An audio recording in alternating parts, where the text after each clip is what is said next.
Everyone, Matt here from Doctor Running, and today we're going to do a comparison review of the Asics Metaspeed Edge Plus and the Asics Magic Speed 3. And the reason we're doing this is prior versions of the Magic Speed were really not something to talk about that much unless you get it on sale for like 70, 80 bucks.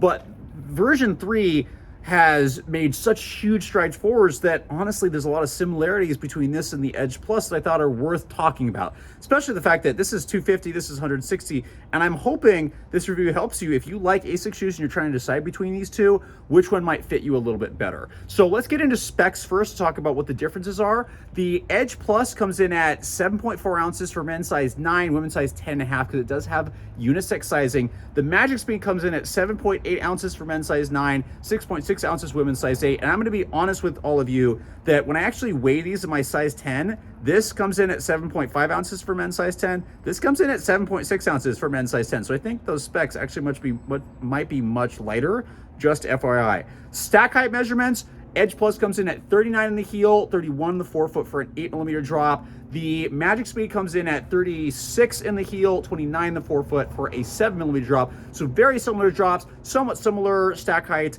different foams for sure. So there's the Flight Foam Turbo over on the Edge Plus. There is Flight Foam Blast Plus, 2 layers of it, a top layer and a bottom layer. Both these have full-length carbon fiber plates. The Magic Speed's plate is much more prevalent underfoot. The Edge feels like it's very well integrated. And these shoes, again, from a usability standpoint, the versatility on the Edge Plus is much higher. So I will say that for me, I've used this for a mile race. I've used it up to the half marathon.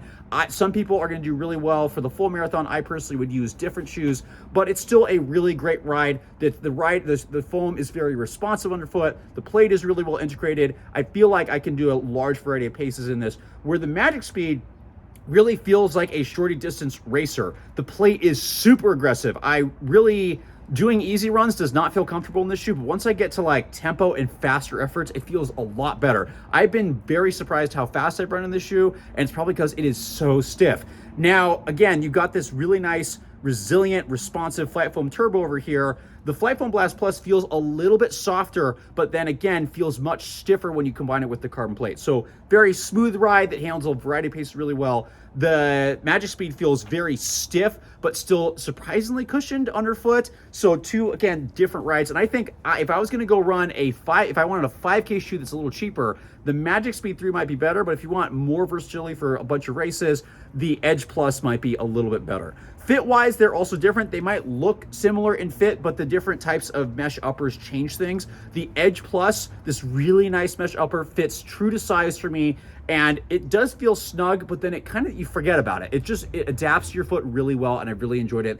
The Magic Speed kind of mesh upper here, it's a little stiffer, and it feels much closer. So the heel counter, even though it's very flexible, is very narrow and sits very close to my foot. The toe box feels like it's very crunched, but when I'm trying to run really, really fast, it actually feels good. So people that have a very narrow foot or people that want a really close fit, the Magic Speed might really do really well. If you want a little bit lighter fit, if you want things to feel snug but kind of get out of your way, the Edge Plus is probably going to do a little bit better. I do got to admit, the tongue over here is free-floating and thin. I do like the fact that the Magic Speed has a gusseted tongue that locks your foot in really well. Stability-wise, quite similar. These are not stability shoes. I will say I feel just a teeny bit more stable in the Edge, even though there are these nice sidewalls in the Magic Speed. The softer top layer is just soft, and I kind of feel myself falling off the side, but the forefoot is really good. Very, very stable at the forefoot.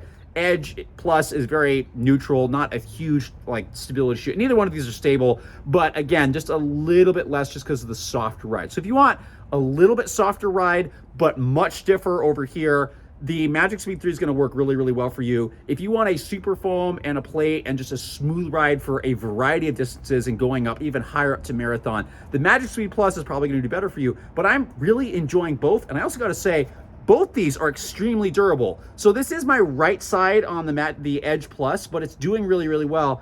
The Magic Speed 3, this has 96 miles on it. I'm going to do a 100-mile review really, really soon. But look at that. This is my left side. There's barely any wear. So great price. For 160, you can find this for 110. Yeah, it's a little more expensive, but you're kind of getting what you're paid for. It's super shoe. Both really great options. Hopefully that helped you make a decision about which one might work better for you because, like I said, they're both great options.